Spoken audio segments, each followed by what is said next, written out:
Ang problema kasi, pag nagpapasa kayo ng mga studies, basahin nyo. Okay? Basahin nyo muna before nyo ipasa sa akin kasi babasahin ko yan. Ngayon, sabi niya dito, ang dami nating sinabi, sir, ni wala kang nabanggit kung paano. Ang tagal ko nang binabanggit kung paano.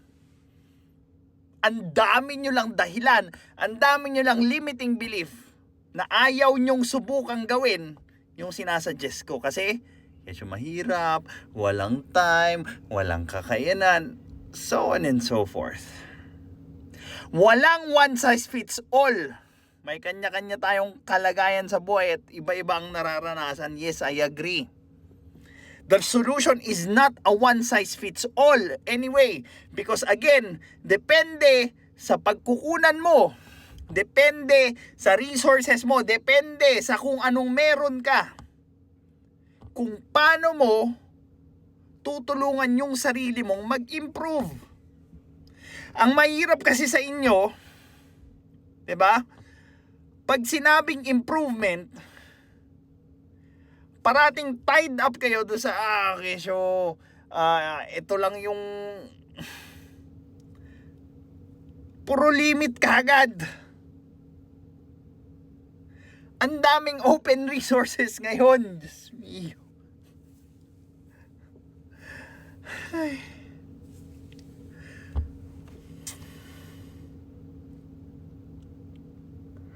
Wala naman talagang one size fits all na solution dito dahil nga may kanya-kanya tayong strengths and weaknesses. Kaya nga tayo individuals eh. Ngayon, trabaho ko pa ba? Alamin kung ano yung meron ka, saan ka magaling, saan ka pwedeng mag-excel, saan ka pwedeng mag-aral, saan ka pwedeng kumuha ng pampaaral. Di ba dapat sa inyo na yan?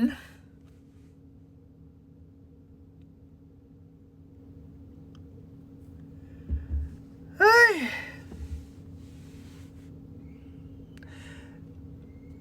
Suggest ka ng alternative sa pagtama ng minimum wage ng mga manggagawa. Ganito yan yung pinasa mong source ng Bangko Sentral. Okay? Yung minimum wage doon, tinaasan lang ng 10%. Okay? 2 to 10% lang yung acceptable na wage hike. Ngayon, si Eli San Fernando, 'di ba? Nung nag-wage increase na 50, anong ginawa niya? Nakontento ba sila? Nakontento ba? Of course, hindi. You ask for more.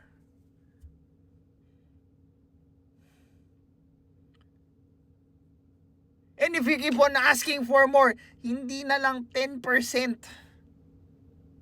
yung itataas ng minimum wage. Well beyond dyan sa source na pinakita mo. Diba? Kung magpapasa ka naman ng source, make sure intindihin mo naman. Sayang sa oras eh.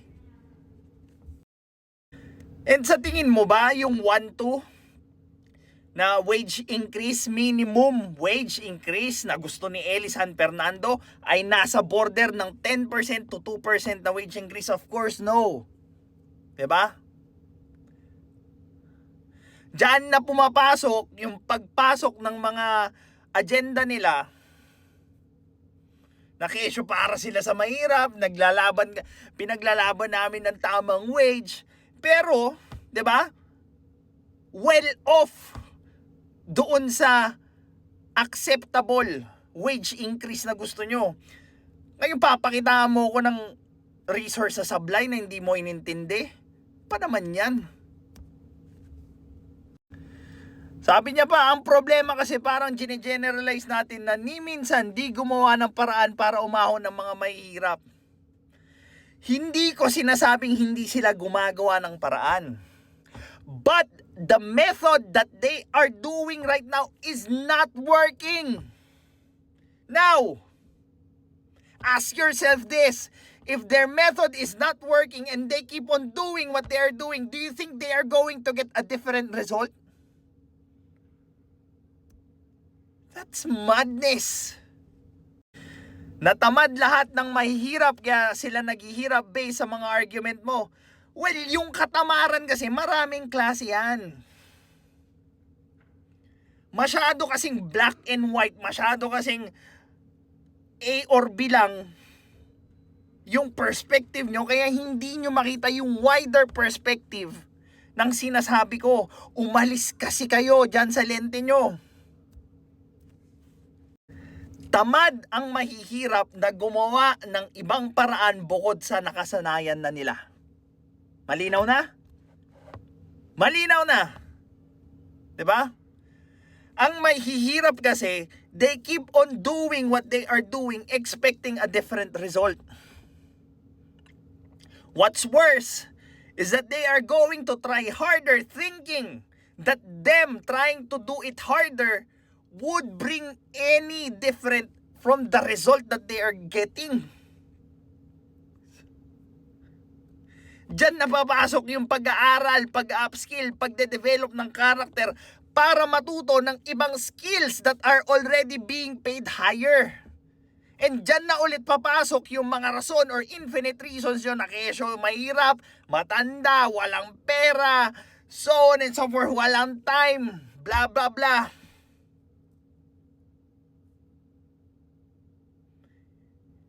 And the argument goes on and on and on. At papasok ngayon yung mga politikong kagaya ni Eli, magsasuggest ng magagandang salita and voila, bibilin nyo naman. Kasi nga, ayaw nyong gawin yung pagbabago sa mga sarili nyo. Ayaw nyong mag-improve yung sarili nyo dahil you will face the responsibility of improvement. The emotions of failure na hindi kaya tanggapin ng mga Pilipino. Kasi sobrang taas ng Pilipino sa sarili niya, kahit in reality, wala naman siyang arit, wala naman siyang ibubuga, wala naman siyang skills. 'Di ba? Magaling lang magpaawa. Magaling lang magpa-victim. Magaling lang mag-appear na mahina kasi nga nakikinabang sila sa pagiging mahina.